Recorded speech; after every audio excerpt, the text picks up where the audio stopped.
diteror, diancam itu sering. Sampai diteror dan diancam, Pak? Sampai istri saya itu diteror juga. Oh. Itu memang resiko dari pekerjaan kita sebagai seorang jurnalis, karena kita akan memberikan suatu berita yang benar. Gitu.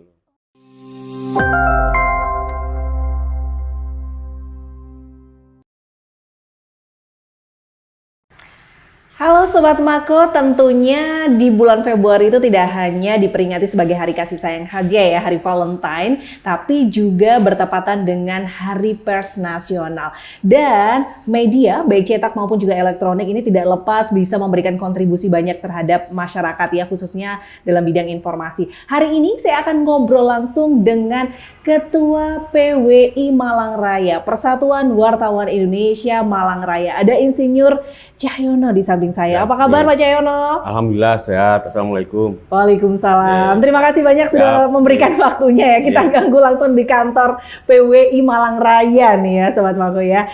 Oke, mungkin sebelum ke tema saya boleh ya ngasih challenge ke Pak Cahyono. Boleh ya? Diperkenankan ya. Saya punya pertanyaan. Yang harus dijawab cepat seperti itu ya. Ada beberapa pertanyaan. Yang pertama kita mulai dulu. Strike news atau soft news? Strike news. Strike news. Politik atau olahraga? Politik. Politik.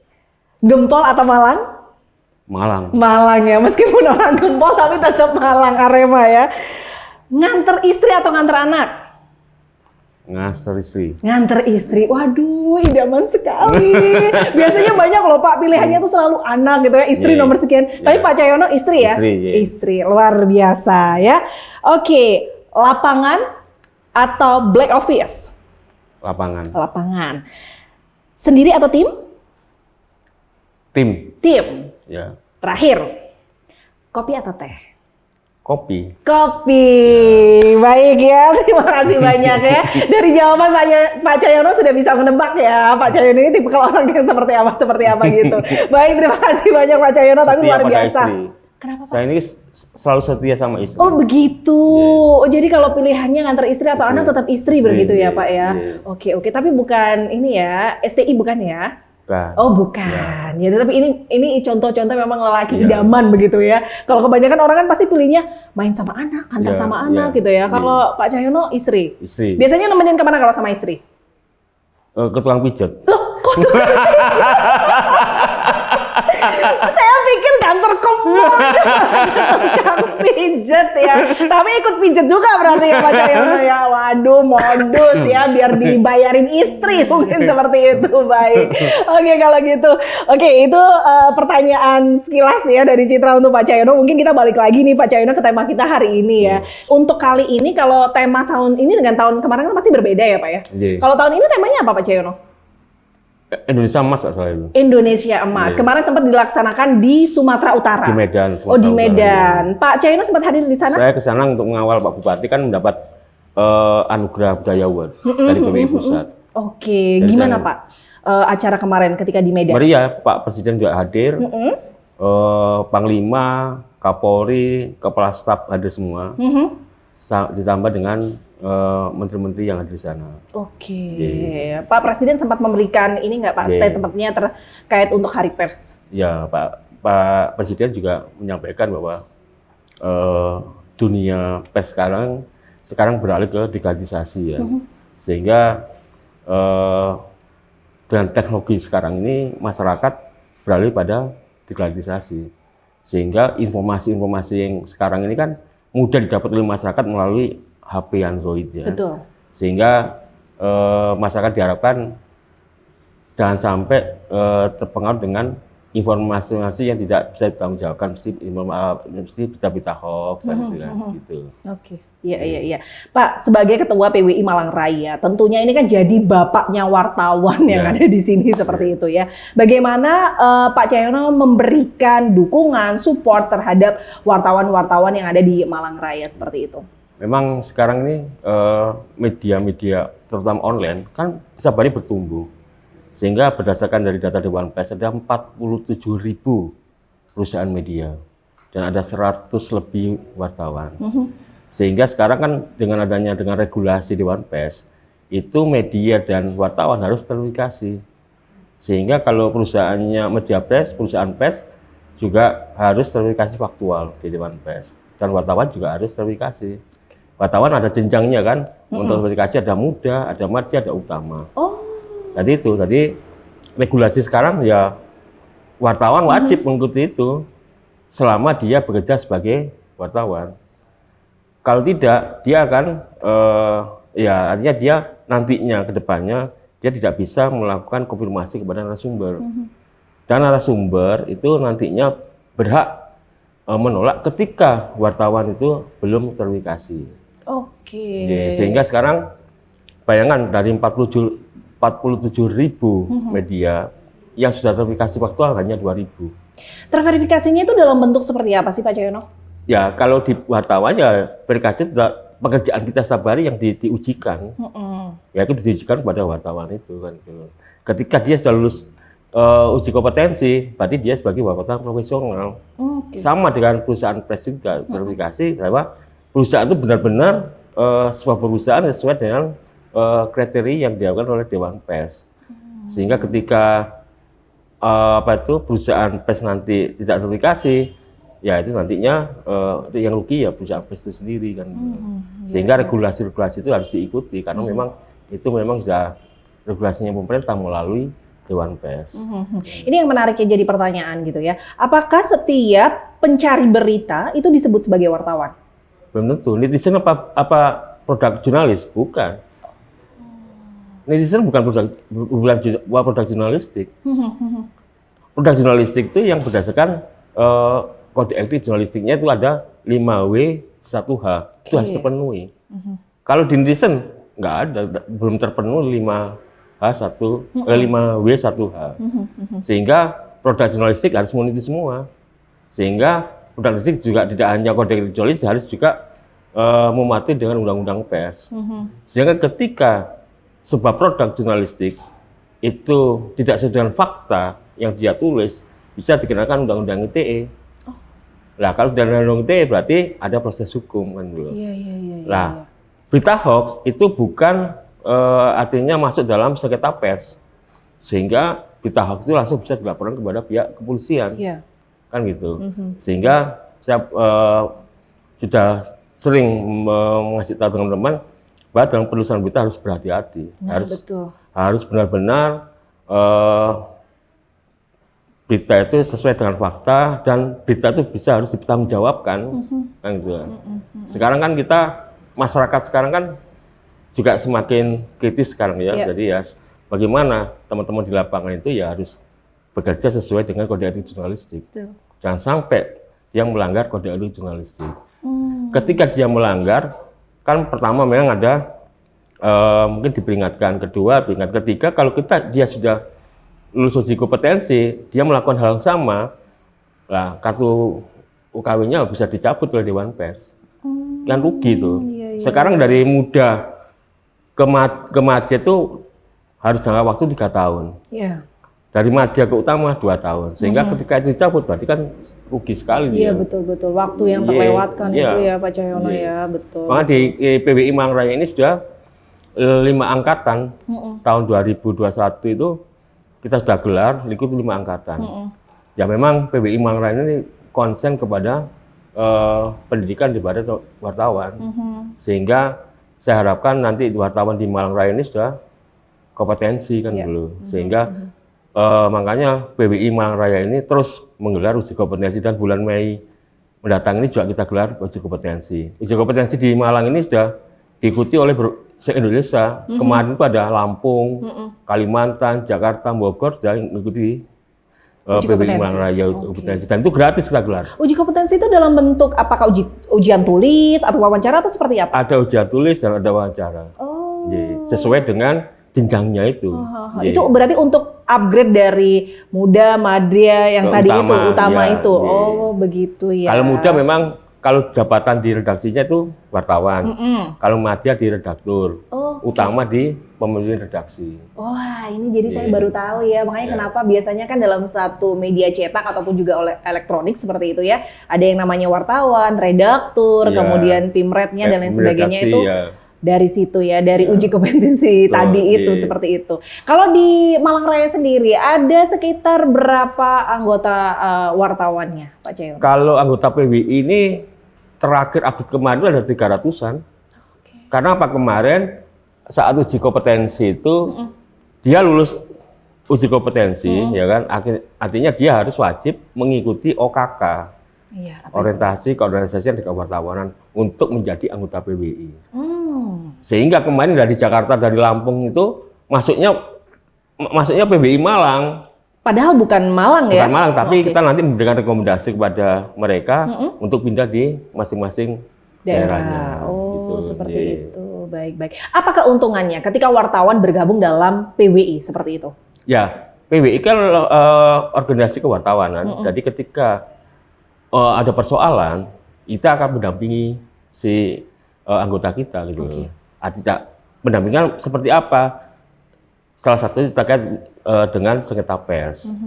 Kalau di luar itu misalnya ada tindak pidana, ya kita akan melakukan pendampingan saudaranya pihak kepolisian. Kita mendampingi ketika ada sengketa pers.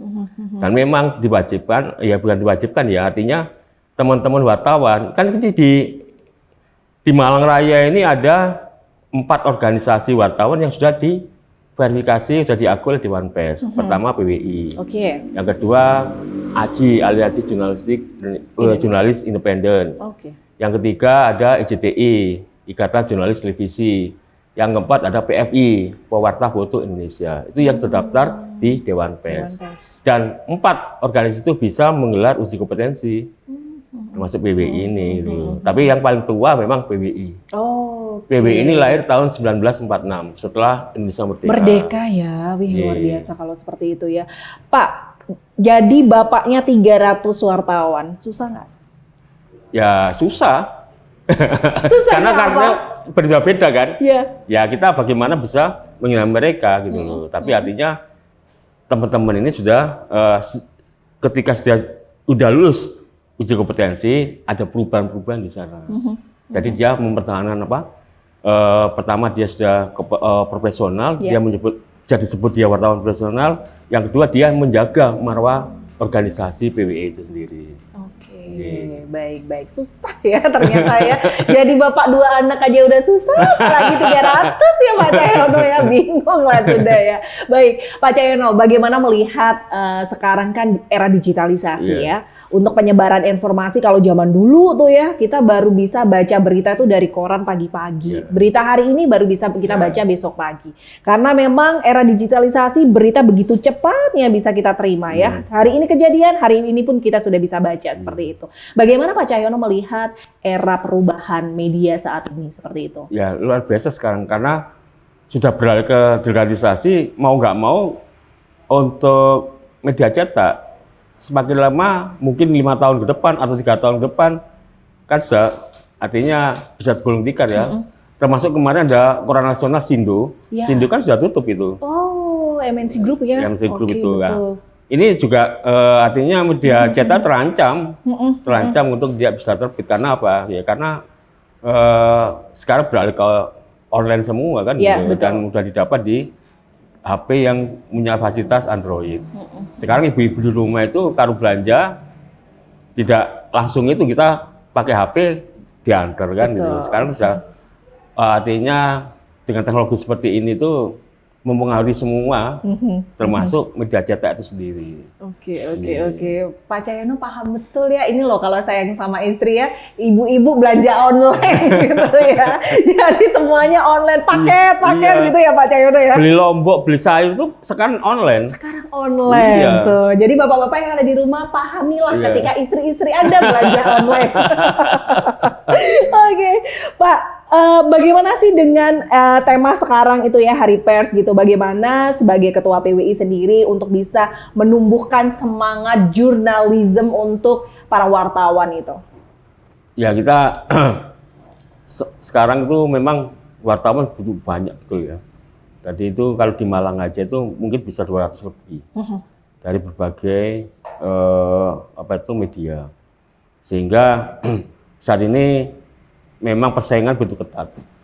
Ya kita kembalikan lagi kepada perusahaannya masing-masing kan gitu loh. memang saat ini pemerintah belum memberikan suatu tunjangan bagi wartawan sudah sertifikasi. Kalau guru kan ada tunjangannya. Betul. Kalau wartawan nggak ada gitu loh. Sertifikasi Tapi ya. dikembalikan lagi kepada masing-masing perusahaan. Mampu nggak untuk memberikan tunjangan kepada wartawannya kan? Ya. Nah, sekarang ini memang ya banyak ya, artinya teman-teman wartawan itu bekerja, tapi gajinya di bawah UMR. Nah itu kan, ya itu masih belum ada solusi bagaimana bisa mensejahterakan kepada wartawan. Nah organisasi ini salah satunya itu nantinya bisa memberikan suatu kesejahteraan bagi anggotanya kan gitu. Seperti PBI ini sudah berbagai bidang, berbagai usaha kita lakukan untuk apa? Ya untuk memberikan kesejahteraan pada wartawannya. Salah satunya apa? Kita sudah melakukan penyediaan rumah bagi anggota PBI. Kita sudah bekerjasama dengan rencana ini bekerjasama dengan Kementerian PUPR. Sehingga kita nanti membuat rumah dengan rumah subsidi untuk teman-teman wartawan. Oke, di Malang Raya sudah Kita ada? di Malang, di kota ada, di kabupaten ada. Oh, berarti sudah berjalan berarti ya Pak Cahyono Ini ya? sudah mulai proses untuk pembangunan rumah itu. Oke, dan ini adalah salah satu support dari PWI ya untuk wartawan yang ada di Malang Raya seperti itu. Pak, media itu memang memberikan pengaruh yang sangat besar seperti itu terhadap masyarakat di bidang informasi. Nah, bagaimana peran media sih Pak sebenarnya dalam memberikan informasi kepada masyarakat di era yang sekarang? Kalau tadi Pak Cahyono sempat menginformasikan kita jadi wartawan itu kan harus legal ya, ada lembaganya dan lain sebagainya gitu. Sedangkan ibu-ibu yang ada di rumah itu kadang kan kalau lihat berita, nah takutnya hoax dan lain sebagainya. Bagaimana peran media bisa menjembatani itu? Ya memang suatu media itu kan sebagai kontrol sosial ya. Sehingga kita selalu memberikan edukasi dan media-media sekarang ini ke anggota PBI kita sampaikan bahwa kita melakukan penulisan, kita harus memberikan edukasi kepada masyarakat, terutama pada bagaimana untuk mengantisipasi berita hoax kan gitu loh. Karena apa? Sekarang kan ada media-media online yang dia bisa menayangkan beritanya, tapi dia belum memiliki legalitas hukumnya gitu loh. Sehingga kita kan juga sulit untuk memantau itu kan. Iya. Karena apa? Kita melihat bahwa pemberitaan yang dia sampaikan itu ada kepentingan tersendiri, apalagi dia menghadapi pemilu pesta demokrasi. Nah, itu kita harus waspada itu. Karena setiap ada pesta demokrasi, di situ banyak ditemukan adalah berita hitam. Artinya untuk kepentingan yang pribadi, untuk kepentingan politis kan. Nah, itu kita harus salah. Untuk mengantisipasi itu ya, kita sebagai media, orang media ya memberikan edukasi itu kepada masyarakat. Beritanya harus bisa positif. Bagaimana masyarakat bisa artinya membaca, dan membaca itu dia mengerti kan dulu. Nah, sehingga ini yang memang peran penting daripada media untuk memberikan edukasi kepada masyarakat itu. Oke. Kalau boleh tahu Pak Cahyono, bergelut di media ya atau dunia wartawan sudah berapa lama Pak? Sekarang sudah masuk ke tahun 23. 23 tahun. Ya. Wow, ini sudah usia yang sangat matang ya kalau orang seperti itu. Pak, katanya begitu kan ya, menurut informasi bahwa seorang wartawan itu harus independen begitu, kemudian juga cover both side dan lain sebagainya. Apakah di era yang sekarang begitu? Kadang kan kalau pengalaman dari Pak Cahyono sendiri aja sudah 23 tahun gitu ya, hitam putihnya, kemudian garam manisnya dan lain sebagainya, itu kan sudah tahu dunia wartawan. Apakah seorang wartawan itu memang harus benar-benar independen gitu? Ataukah kadang memang di satu sisi agak sedikit harus bingung nih gitu kan kayak gitu. Gimana menurut pengalaman Pak Cahyono? Ya memang media itu harus dalam posisi independen kan. Karena kita sebagai artinya penyambung lidah dari masyarakat kan dulu. Karena ketika media tidak independen, sehingga media itu tidak akan dipercaya oleh masyarakat kan dulu. Sehingga independensi itu memang harus diperlukan utamanya untuk itu. Jadi saat memasuki di pesta demokrasi media harus independen kan. Sehingga ya memang namanya oknum kan itu kan kita nggak tahu oknum akan melakukan apa, kita nggak tahu apa. Tapi PBI Malang ini juga sering banyak pengaduan dari masyarakat terkait dengan oknum itu kan. Tapi yang jelas bahwa media itu harus independen dalam menyajikan suatu produk jurnalistiknya, kan gitu. Sehingga kalau tidak independen, ya kita rusak sendiri kan. Yang rusak apa? Ya tidak artinya masyarakat tidak akan percaya dengan media itu sendiri, iya, kehilangan kepercayaan. Betul. Pak, selama jadi wartawan 23 tahun, pernah nggak sih punya pengalaman gitu ya, misalnya, aduh ini beritanya kalau saya tayangin nanti begini, kalau nggak saya tayangin ini bener gitu. Pernah nggak ada kejadian-kejadian seperti itu? Saya sering diteror, diancam tuh sering. Sampai diteror dan diancam, Pak? Sampai istri saya itu diteror juga. Oh. Itu memang resiko dari pekerjaan kita sebagai seorang jurnalis, karena kita akan memberikan suatu pemberitaan yang benar, gitu loh. Oke. Jadi narasumber itu yang punya persoalan kan gitu kan. Bagaimana nanti masyarakat tahu bahwa ini ada persoalan sehingga masyarakat harus tahu ya. Kita harus kita publis, kita informasikan kepada masyarakat kan, sehingga ketika berita ini keluar dia nggak terima dengan itu, akhirnya kan banyak ancaman, ya kan. Ya tapi tidak sedikit juga teman-teman wartawan sampai dianiaya, ya kan, sampai dia dibunuh, kan itu kan saya dengarkan ya itu. Itu memang resiko kita gitu. Dan memang hidup ini kan pilihan, Mbak. Mau pilih yang mana kan? Betul. Nah, tapi untuk itu sudah biasa lah, teman-teman wartawan sering lah dapat ancaman-ancaman seperti itu. Tapi tetap kita akan mendepankan kode etik jurnalistik yang kita berikan kepada produk jurnalistiknya itu sendiri kan. Luar biasa ya. Jadi memang bukan hanya mungkin tim pengamanan aja, polisi atau TNI seperti itu ya. Ternyata wartawan pun juga ada ya Pak dalam bentuk ancaman dan lain sebagainya seperti itu. Sering, apalagi ya saat itu kan banyak perjudian kan. Ya itu kan, ya itu yang sering saat itu ya memang ancaman-ancaman ya dari orang-orang seperti itu. Tapi sekarang kan tidak kan, dulu zaman saat itu. Jadi nggak boleh ya perjudian ya. Judi online apalagi udah nggak boleh gitu ya. Jadi dengan resiko pekerjaan yang menurut saya tidak mudah seperti itu, apakah istri masih tetap support gitu? Ya udah Pak, tetap jadi wartawan gitu. Atau ketika diancam kan istri sampai diancam begitu? Ataukah udah deh berhenti aja jadi wartawan, nggak usah jadi wartawan gitu? Maunya pertamanya memang dia takut, tapi kelama-kelama dia kebal kan. Oh iya luar biasa ya. Makanya kalau ada yang ngomong ada sosok lelaki tangguh itu pasti di baliknya ada wanita yang lebih tangguh lagi. begitu baik. Oke, seru banget ngobrol sama Pak Cahyono ya di Hari Pers ini. Tentunya ini juga bisa memberikan informasi terhadap masyarakat juga. Mungkin yang terakhir nih Pak Cahyono, apa yang ingin disampaikan kepada Sobat Mako yang ada di rumah terkait dengan Hari Pers? Kemudian dengan Hari Pers yang ke-77 ini kita berharap nanti masyarakat dalam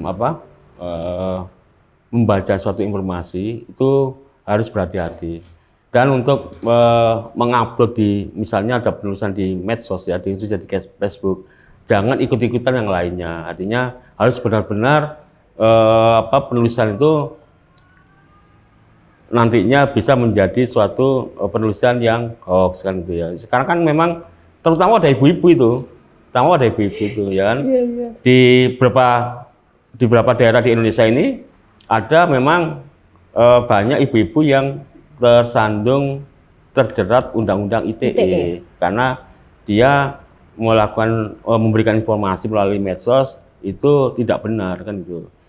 Dan tidak hanya masyarakat biasa yang terkena undang-undang ITE, istri salah satu pejabat TNI pun juga kena juga kan dulu, sehingga kita harus berhati-hati. Sehingga dengan adanya Hari Pers Nasional ini kita memberikan suatu edukasi kepada masyarakat, dan PBI terus berkomitmen bahwa PBI terus akan memberikan suatu sosialisasi kepada masyarakat melalui pemberitaan terkait dengan pemberitaan-pemberitaan yang selama ini memang sangat dibutuhkan masyarakat, karena mudah sekali membuka suatu informasi melalui handphone, sehingga harus berhati-hati sekali. Karena ketika dia tersandung terjerat undang-undang ITE, hukumannya minimal 2 tahun. Kan gitu, sampai seperti itu. Sekarang tidak hanya itu pun, wartawan pun sekarang itu ya berapa kita melihat di Indonesia ini sudah banyak yang terjerat undang-undang ITE dan dia diproses secara hukum. Sehingga tidak ada sekarang ada kebal hukum kan. Mbak tahu sendiri kan bintang berapa itu tidak tersandung permasalahan. Iya. Sehingga dia juga harus dihukum. Dan wartawan pun juga seperti itu. Ketika dia punya persoalan hukum ya, dia harus bertanggung jawab itu kan.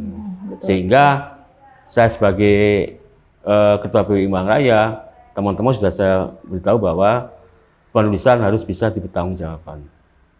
Gitu, Pak. Baik. Sekali lagi terima kasih banyak Pak Cahyono atas waktunya. Salam buat istri di rumah. Siapa Pak namanya, Pak? Isa ya? Iya. Nur Rohmah. Ibu Nur Rohmah ya, luar biasa loh ini ya suaminya ya. Otomatis Bu Rohmah juga luar biasa banget. Terima kasih atas waktunya. Sehat selalu Pak Cahyono ya. Salam buat teman-teman wartawan yang ada di PWI ya. Dan demikianlah Sobat Mako obrolan kita bersama dengan Ketua PWI Malang Raya, dan pastinya untuk kita semua wajib harus berhati-hati dalam menerima informasi dan kemudian juga memberikan atau men-share informasi. Janganlah kita termasuk salah satu orang yang ikut juga menyebarluaskan berita hoax. Kita ketemu lagi di lain kesempatan dengan narasumber dan juga tema yang berbeda. Vivin Citra pamit, sampai jumpa.